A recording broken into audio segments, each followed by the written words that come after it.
YCP పాలనలో రాష్ట్రాన్ని పూర్తిగా దోచేసి జగన్ దొంగల ముఠా స్టేట్ ను మట్టిదిబ్బగా మార్చారని టీడీపీ ఎమ్మెల్సీ మాజీ మంత్రి C Ramachandraiah Tirupati press club లో సోమవారం సాయంత్రం మీడియా మిత్రుల మధ్య విమర్శించారు.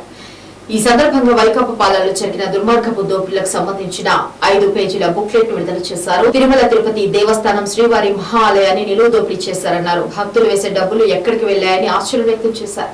జగన్ దోపిడీ ఒక్కొక్కటి బయటకు వస్తున్నాయని, అందులో ఋషికొండ భాగవతం బయటపడిందన్నారు. జగన్ అవినీతి పైన ఎంక్వైరీ కమిషన్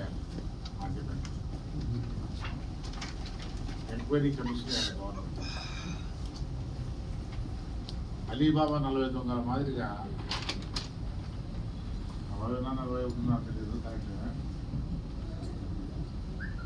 జగన్ అతని ముఠా లంపెన్ సెక్షన్ మాదిరి దోపిడీ చేశారు. రాష్ట్రాన్ని వ్యవస్థలను పథకం చేశారు.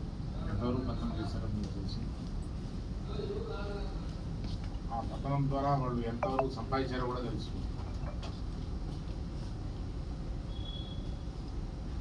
సో ఇంత దోచినోడు రాజకీయాలు కూడా అనేది నాకు వస్తాను.